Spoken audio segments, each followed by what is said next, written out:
Hello guys, welcome to law minds. So I hope that आप सब अपने घरों में, अपने कॉलेजेस में सेफ एंड साउंड होंगे। तो आज के वीडियो में हम डिस्कस करने जा रहे हैं abetment under Indian penal code.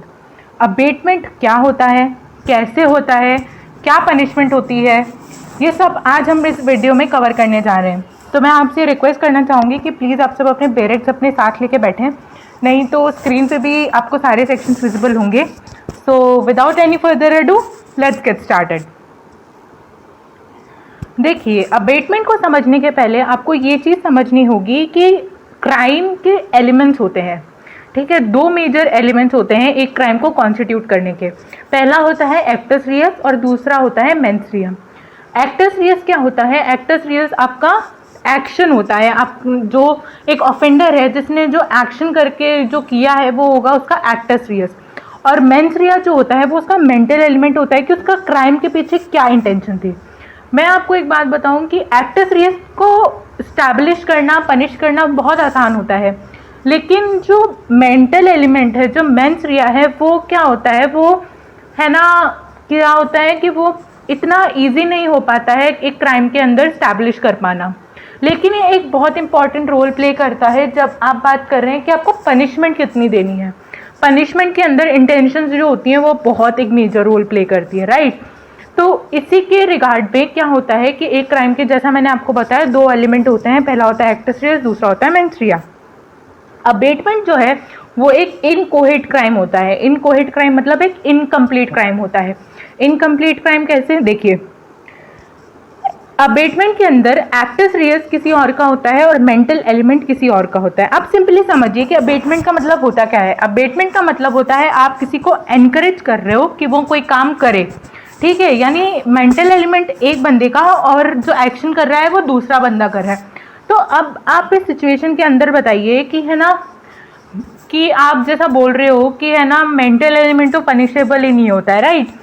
तो फिर है ना एक्टस रियस को ही पनिश करेंगे, तो जो बंदा जो उसको मार रहा है आप उसको पनिश करोगे, उसको क्यों पनिश नहीं करोगे? मतलब जो उसका मेंटल एलिमेंट है, क्योंकि ज़्यादा अगर हम देखें तो ज़्यादा ग्रेव क्राइम तो उसी का ही है। ज़्यादा ग्रेवियस जो दिमाग लगा है, जो सारी कॉन्स्पिरेसी है, जो सारी प्लानिंग है, वो दूसरे बंदे की है। तो इसी के लिए इसको इनकॉर्पोरेट किया गया आईपीसी के अंदर कि बहुत बार ऐसा होता है कि बहुत सारे क्राइम जो होते हैं वो ऐसा हो जाता है कि वो नहीं हो सकते, वो इम्पॉसिबल हो जाते हैं। But the support and the encouragement that was receive from another who through not actively cooperating in the crime still prepare the ground and facilitates it's what facilitates it's commission. तो simply मतलब ये है कहने का कि बहुत सारे crime जो होते हैं वो इम्पॉसिबल हो जाते हैं, लेकिन उनको एड मिलता है, उनको कॉन्स्पिरेसी मिलती है, उनको हेल्प मिलती है। इस वजह से क्या होता है, वो अपने एंड तक पहुंच जाते हैं। इसलिए इंडियन पीनल कोड पीनलाइज करता है ऐसे सारे क्राइम्स को जो अपना सपोर्ट लेंड करते हैं for the assistant in the form और the other to the commission of crime, right. अब एक मैं आपको सिंपल एग्जाम्पल से समझाती हूँ कि मैं ये जो इतना सब बोल रही हूँ वो प्रैक्टिकली होता क्या है। तो देखिए, आप इस पिक्चर में एक इंसान देख रहे हैं। तो सपोज कीजिए कि मिस्टर ए हैं, उन्होंने इंस्टिगेट किया है बी को कि वो मर्डर कर दें सी को, ठीक है। लेकिन जो मिस्टर बी है जो मर्डर करने जा रहे हैं, यानी जिनका एक्टस रियस है, उनका ऐसा कोई इंटेंशन ही नहीं है।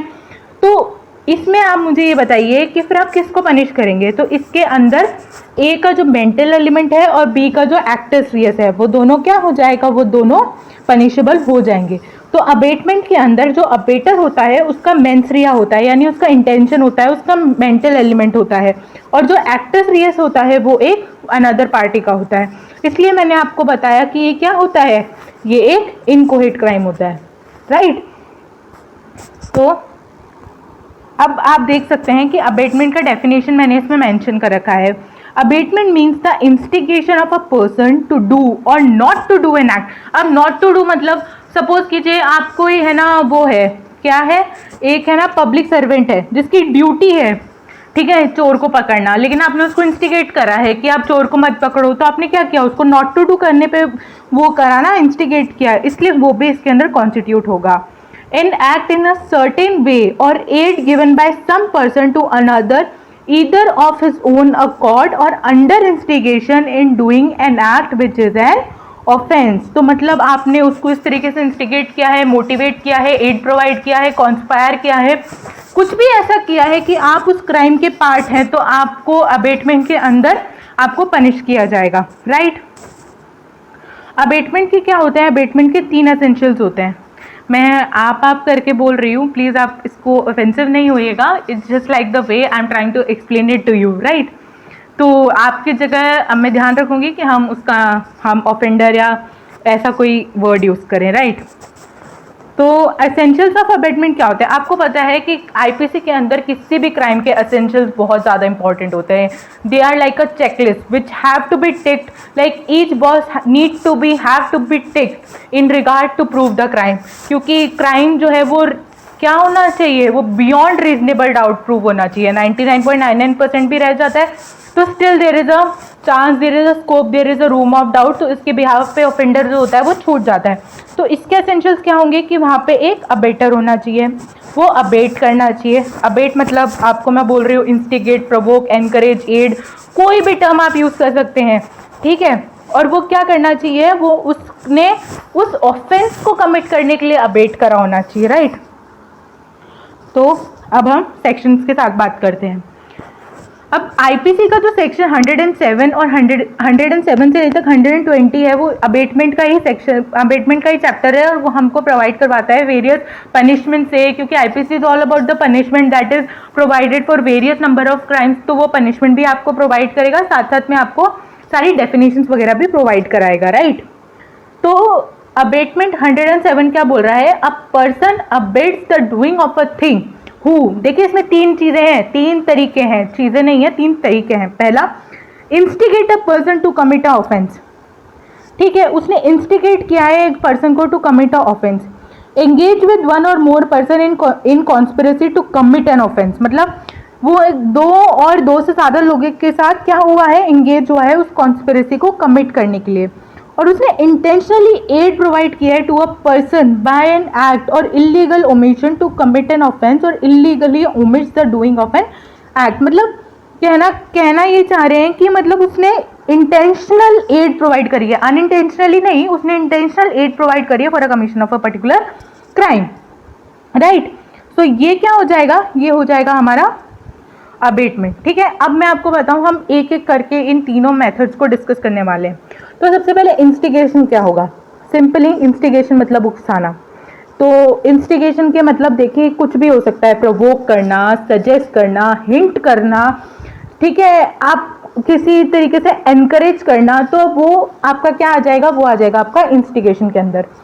एक यहाँ पे आपको पॉइंट ध्यान रखना है कि जो अबेटर होगा, अबेटमेंट को अगर आप कह रहे हैं कि इंस्टिगेशन से कॉन्स्टिट्यूट किया है, तो आपको एक एक्टिव इंस्टिगेशन चाहिए। ऐसा नहीं कि आज इंस्टिगेट किया, फिर कल इंस्टिगेट किया, फिर परसों इंस्टिगेट नहीं किया, फिर 10 दिन बाद जाके इंस्टिगेट किया, ये नहीं चलेगा। एक्टिव इंस्टिगेशन होना चाहिए, एक्टिवली, राइट, ठीक है।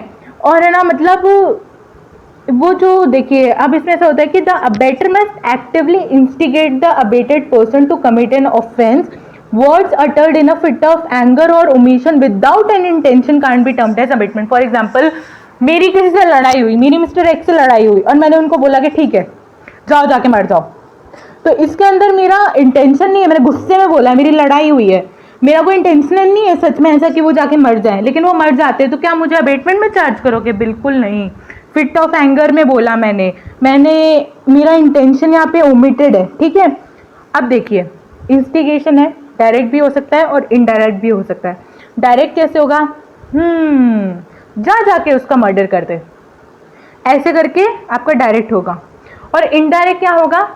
अगर वो मर जाए, अगर मिस्टर एक्स मर जाए, तो मेरी सारी प्रॉब्लम्स खत्म हो जाएंगी, राइट, वो होगा आपका इनडायरेक्ट इंस्टिगेशन। अब हम बात करते हैं एक केस लॉ की, बहुत अच्छा केस लॉ है। देखिए इसके अंदर क्या हुआ था, हम Madan Mohan Singh versus state of Gujarat का ये केस है। इसके अंदर MM सिंह थे, ठीक है, उनके अंडर एक ड्राइवर काम करता था, ठीक है। उस ड्राइवर की बाईपास सर्जरी हुई थी, आपको पता है हार्ट की प्रॉब्लम होती है, तो उसकी बाईपास सर्जरी हुई थी, तो वो ठीक से काम नहीं करता था।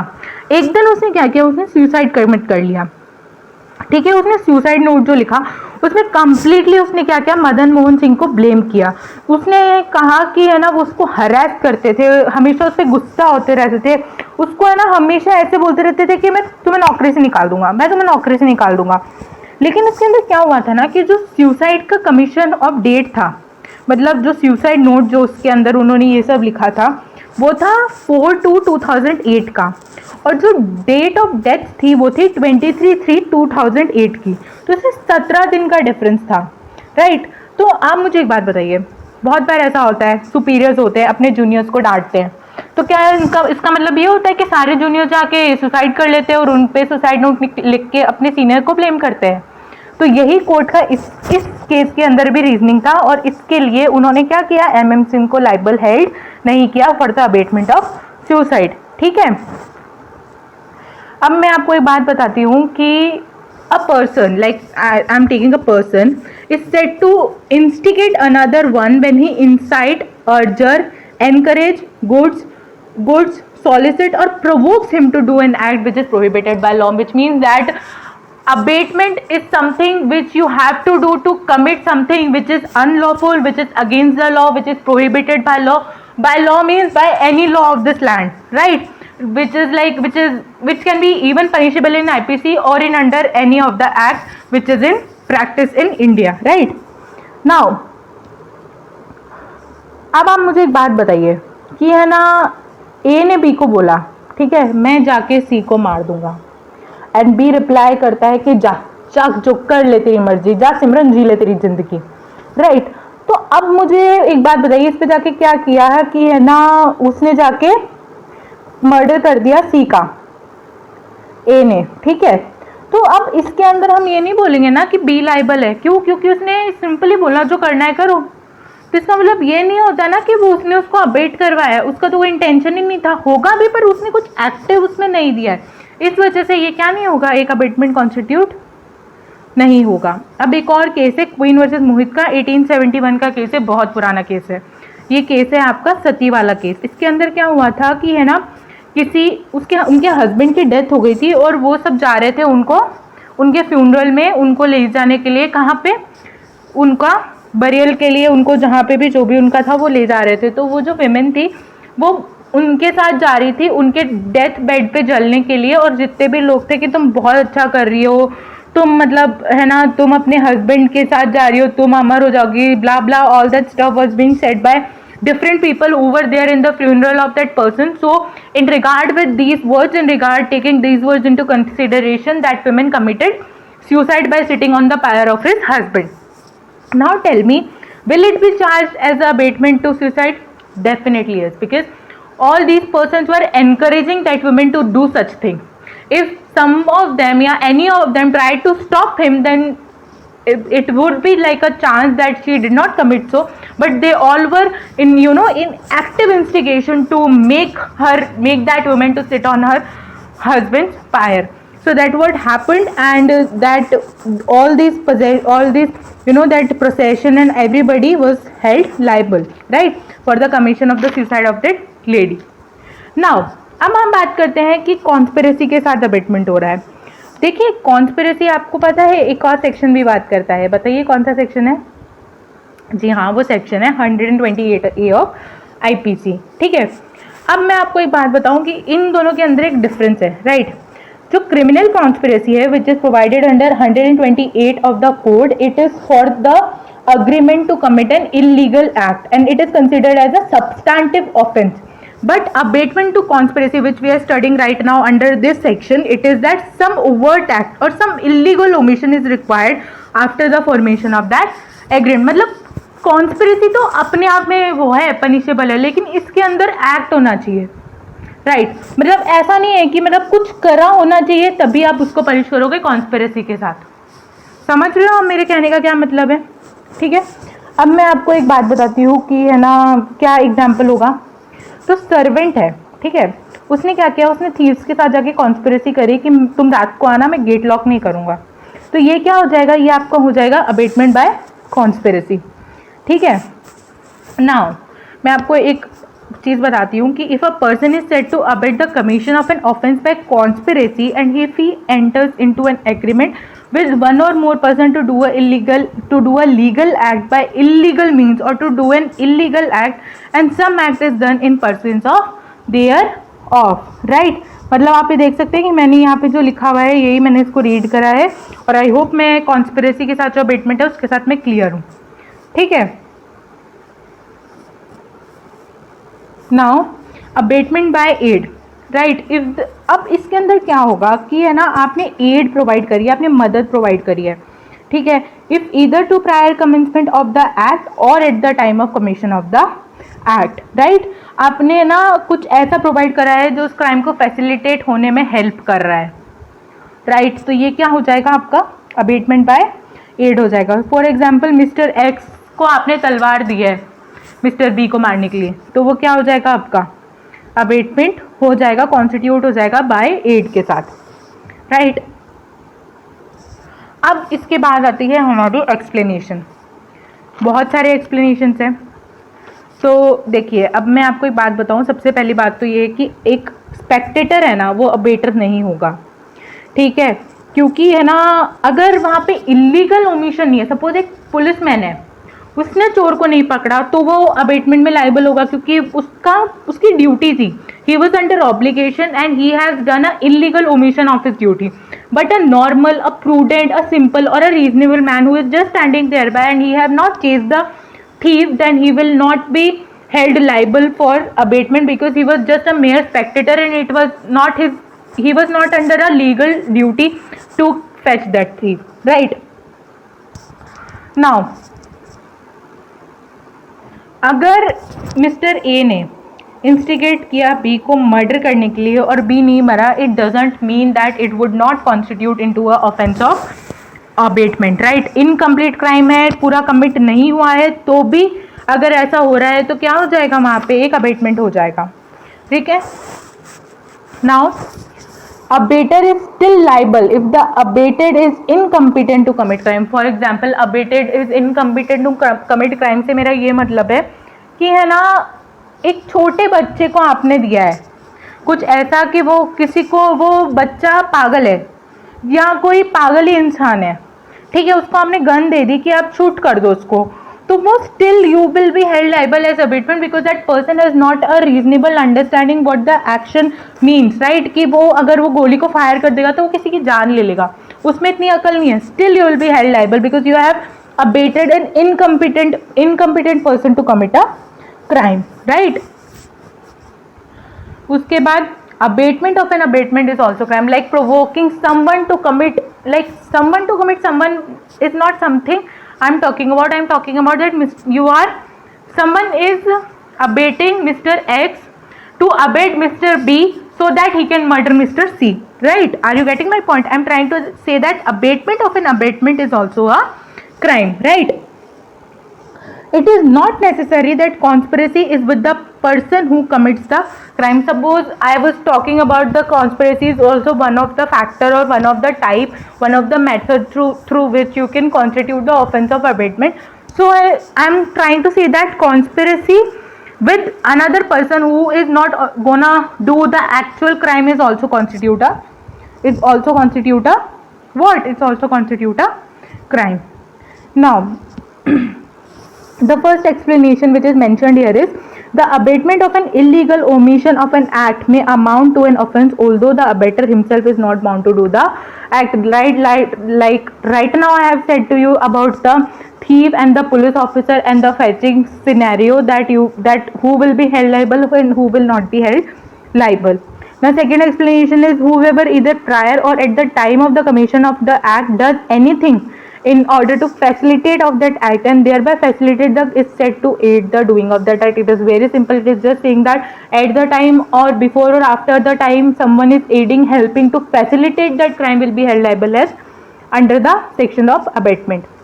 Now let's talk about what? Let's talk about the abater, a person who abates an offense. तो abater कौन होगा? abater होगा वो इंसान जो है ना कमीशन ऑफ एन ऑफेंस को क्या कर रहा है, कॉन्स्टिट्यूट कर रहा है, ठीक है। जो कॉन्स्टिट्यूट कर रहा है अबेटमेंट, वही हम उसको क्या बोलेंगे, उसको हम बोल देंगे abettor, right.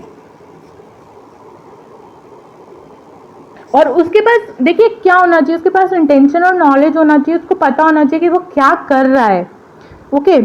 Now, I have told you that a spectator is not an abettor. It is a point which is also mentioned here, that the illegal omission of an act, right? That the person is, if a person is under a legal duty to perform a certain act, and if he is not doing that, then he will be held liable for abatement, right?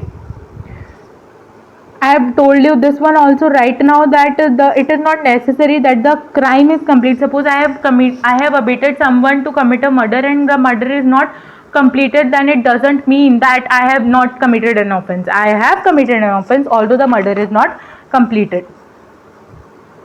Now, the third explanation is, it is not necessary that the person should be capable. Right now I have given you the example of the child or a person who is mentally retarded and who was mentally not, like, who did not possess like that reasonable or prudent thinking a person usually have, and he is committing something, then you also be held liable, right? Abatement of an offense being an offense, and as such, like, the abatement of an abatement is also a crime, right? And regarding this conspiracy thing, I have told you that you have not conspired with the person who is ultimately going to commit a crime, but you have conspired someone, like, who will going to instigate or provoke that person who is going to commit the crime. Now, let's talk about section 108A of this act. It is like abatement in India of offences outside India. For example, A in India instigate B in USA to commit a murder in USA. So A will be held liable for abatement as the crime committed in India. Like, he will be held liable punished according to the act which are there in practice in India at that time, right? And it is added in 1898. Now, these are the punishment sections of abatement. There are various punishment provided, and I think you can, by giving a mere reading of this section, you are gonna get what these sections are trying to talk about. So let's start with this punishment sections. It says that if the act abated is committed in the consequence and where no express is, like, it talks about a situation where there is no express punishment is provided for the crime which is abated, right? तो अब suppose कीजिए कि मैंने किसी को murder करने भेजा, right, और वो वापस आ गया, या मैंने उसको चोरी करने भेजा और वो मर्डर करके आ गया, तो मतलब ये इसका क्या पनिशमेंट होगा? मतलब मर्डर करने भेजा था, किस बिहाफ पे पनिश करोगे? तो ये इसका पनिशमेंट ये होगा कि, है ना, मुझे जो पनिशमेंट मिलेगा वो मतलब सेम पनिशमेंट मिलेगा, because I can foresee it that if I am sending a person to commit a theft, then there are possibilities that he can be seen by someone and in the fit of anger, in the fit of rage, he can shoot someone. So I could foresee that situation and still I have abated person to commit the theft. So I will also be held liable in the offense. Now it also provides that the abated offense is not committed fully. है ना? तो ये जो हमारे sections हैं, ये हम उनमें बात करेंगे 115 से लेकर 116 तक, राइट? और कंसीलिंग द फैक्ट और ये सब है वो हमारे उसमें है 118, 19 एंड 120 में. तो मैं आपको एक छोटा सा क्रक्स दे देती हूँ कि हम किसकी बात कर रहे हैं. तो 115 और 116 है, उसका एग्जाम्पल ये हो जाएगा कि मर्डर के लिए भेजा, लेकिन मर्डर ना होके कुछ उससे ऐसा ग्रेव हो गया जो वो रीजनेबली फोर्सी ही नहीं था. मतलब कुछ मर्डर करने भेजा या चोरी करने भेजा, लेकिन वो कुछ ऐसा करके आ गया कि मैं सपने में भी नहीं सोच सकती थी कि वो ऐसा भी करके आ जाएगा क्या. ठीक है? और है ना, मतलब अब पब्लिकली भी आप 10 से ज़्यादा लोगों को अबेट कर रहे हो, तो फिर क्या होगा? तो वो उसमें ऐसा होगा कि कोई इंसान ऐसी स्पीच दे रहा है जिससे 10 से ज़्यादा लोग, है ना, प्रोवोक या इंस्टिगेट हो रहे हैं, तो वो भी हो जाएगा. फिर आपने कुछ ऐसे फैक्ट्स कंसील करे हैं जो मतलब आपकी रीजनेबल ड्यूटी थी कि आप उनको डिस्क्लोज करो, लेकिन आपने उनको छुपा लिया, तो वो क्या हो जाएगा? वो आपका एक ऑफेंस हो जाएगा. अब इसके अंदर पनिशमेंट का क्या प्रोविजन है कि एक्सप्रेस प्रोविजन जो है पनिशमेंट के लिए, जो अबेटमेंट का ऑफेंस है वो प्रोवाइडेड नहीं है. तो अबेटर को आप कैसे लाइबल करोगे? So the abettor will be held liable for the punishment to the same extent as provided for the particular offence abetted.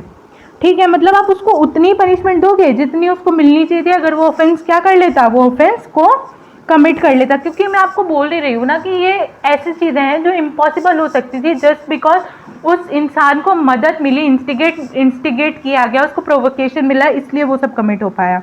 अब इसके अंदर के जो इंग्रेडिएंट्स हैं हम उनको भी देख लेते हैं।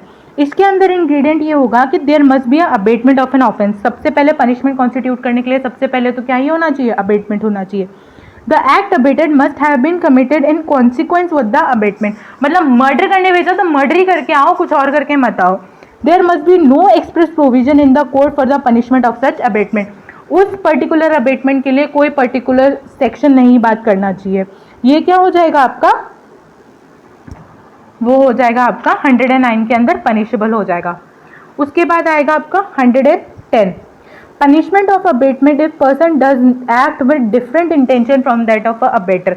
मतलब इसके अंदर किस इंसान के लिए पनिशमेंट प्रोवाइड कर रखी है, उस इंसान के लिए कि जिसको अबेट किया है उसका इंटेंशन वैसा नहीं है जो अबेटर का इंटेंशन है, राइट। इसके अंदर क्या हो रहा है कि इसके अंदर इंटेंशन जो है वो डिफरेंट है from the intention of the abettor, ठीक है। और वेरिएशन इन द इंटेंशन और knowledge of the person abetted does not effect the liability of the abettor. इसका मतलब क्या होगा, इसका मतलब ये होगा कि मतलब उसका इंटेंशन डिफरेंट है, इसका मतलब ये नहीं है कि आप अपनी पनिशमेंट से बच जाओगे, आपको पनिशमेंट फिर भी मिलेगी। और उसको कैसे पनिशमेंट मिली है कि है ना, उसने वो एक्ट उसी इंटेंशन के साथ किया गया है, करा है जो अबेटर का इंटेंशन था, राइट। अब आता है आपका सेक्शन 111 जो बात करता है when liability of an abettor when one act abetted and different act done. मतलब ए ने इंस्टिगेट किया एक बच्चे को to put a poison in जेड्स फूड, बट उसने क्या किया, वो पॉइजन जेड की जगह वाई के फूड में डाल दिया और उसको खिला दिया। तो फिर क्या होगा, A will still be held liable in that manner कि उसका जो है ना, मतलब जो उसको पनिशमेंट मिलता अगर जेड मर जाता तो, ठीक है। क्योंकि ये एक रीजनेबली फोर्सिंग सिचुएशन है, क्योंकि आप एक बच्चे से खिलवा रहे हो तो बच्चा तो गलती कर ही सकता है ना, ठीक है। इसके अंदर क्या होता है, इसके अंदर कंस्ट्रक्टिव लाइबिलिटी होती है। लाइबिलिटी कैसी होती है, कंस्ट्रक्टिव लाइबिलिटी होती है। Every man under this section is presumed to intend the natural and probable consequence of this act, like he has to have that reasonable thinking or reasonable consequences in the mind while abating for that offense, right? This is the simple meaning of this act. Now अब इसके अंदर क्या होगा, abettor जो होगा वो liable होगा for the act committed if it was a probable consequence of the abetment. So for example I have told you, हम अभी डिस्कस कर रहे थे कि मैंने थेफ्ट कमिट करने भेजा और वो मर्डर भी करके आ गया, तो मतलब ये मेरे लिए फोर्स ही करना आसान था कि हो सकता है कि वो वहाँ पे किसी को मर्डर कर दे, क्योंकि अगर कोई उसको चोरी करते हुए देख लेगा तो क्या करेगा, राइट, बंदूक ही निकालेगा ना, मर्डर ही करेगा, कुछ भी ऐसा ही करेगा, गलत ही करेगा। इट वॉज कमिटेड, वो कमिट होना चाहिए और under the influence of abetment commit होना चाहिए। आप ये बात जरूर ध्यान रखिएगा कि वो जो चीज़ है वो under the influence of murder commit होनी चाहिए। उसके बाद वो if an unusual or unexpected consequence of an act such consequence cannot be described as a probable one, as such the abater would not be liable for the consequence of such improbable act. Now इसके अंदर हम एक case law discuss कर लेते हैं, गिरजा प्रसाद versus emperor 1934 का। इस case law के फैक्ट्स बिल्कुल आसान है। इसमें वही था कि उसने बोला लाठी ले एक इंसान को और मार दे। उस आदमी ने क्या किया, उसने चाकू निकाला अपने पास से और उसने उस चाकू से मार दिया। अब खुद सोचिए कि कोई लाठी से मारने के लिए अबेट कर रहा है, चाकू निकालेगा, वो उसने नहीं सोचा था। तो इसके अंदर क्या हो जाएगा कि उसको उसी के अकॉर्डिंग आप उसको पनिशमेंट मिलेगी। उसके बाद abettor when liable to cumulative punishment for act abetted and for act done. This section provides for that the abater would be liable to punishment both for the offence abated as well as for the offence that was probable consequence of the offence. Like for example, that if I have sent a person to commit a murder, commit a theft, and he have committed murder, then the abater, like me, I will be punished for both the offences, and I will be given a cumulative sentence, right, which can be passed in a particular case. उसके बाद आता है हमारा section 113, liability of abettor for an effect cause by the act abettor different from that intended by the abettor. For example, A instigates B to cause grievous hurt to Z. and in consequence of that instigation causes grievous hurt to Z, and Z dies in the consequence. Here A knows that the grievous hurt abated was likely to cause death, and A is liable to be punished with punishment provided for murder. Like for example, इसी example के अंदर उसने उसको instigate किया कि वो उसको grievous hurt दे, but he knew already that if he did something like a grievous hurt to Z, then he can probably die with that hurt, with that injury, with that wound. So that is why he have instigated B to give grievous hurt to Z. So in this situation, like under this section, he will be held liable for murder. Abater present when offense is committed. It is like a simple thing that if the abater was present at the time when the offense is abated and committed, he shall be deemed to have himself committed such offense. For example, if Mr. X has abated Y to murder Z, and X was himself present at the crime scene to with the Y, and Y was murdering Z, so it will be understood, it will be presumed that X himself has committed the act. Now it is different from section 34, which provides for the intention, in which a criminal act is won by numerous people in view to basic aim of all. In 114, the abater is present when actus reus takes place, but he has no active part in the actus reus, like he was merely standing there and he was merely looking what was happening, but all the instigation, all the provocation was done by the abater. Now these sections, rest of the sections which we are going to discuss from 115 and 16, they will be talking about the abated offense not committed or committed fully. Now abatement of offense punishable with death or imprisonment for life if offense not committed. There are two situations, if the offense is committed and if the offense is not committed. So the quantum of the penalty is different to different cases. So suppose if A instigates B to murder Z, then there are three possibilities. We are gonna read it with the help of example. If B murders Z, both A and B would be subject to death or imprisonment for life under section 302, which provides for the punishment, read with section 109 of IPC, which is we have discussed right now only, which provides for the punishment for abatement.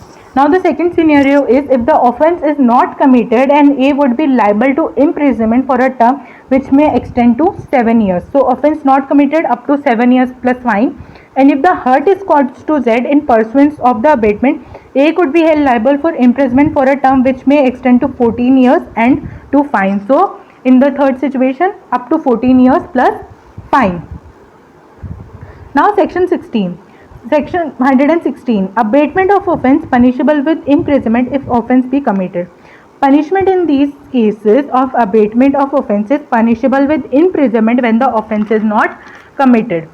This section makes a distinction in respect to punishment in case of a private person and for a police officer involved in the abatement of crime. This section provides that if the abater happens to be a private person, he would be held liable to the 1/4 of the term of imprisonment prescribed for the offense abated, like the 1/4 of the imprisonment, like 1/4 of the punishment that is provided for that offense which is abated. But if a public servant is involved, then this quantum of punishment will become 1/2 of the longest term of imprisonment with such fine as is prescribed by for the offense or both.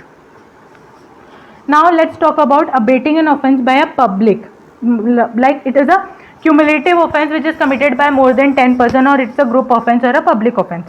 So if someone is giving a speech and which is instigating a lot of persons doing a certain act which is prohibited by law, then that will be covered under this section. So the punishment for this is exceeding to 10 years and imprisonment of either description for a term which may extend to 3 years or plus fine. There is a case which is known as, the case law name is Kirpal Singh versus Emperor, when an accused instigated workers to form an unlawful association to collect a fund.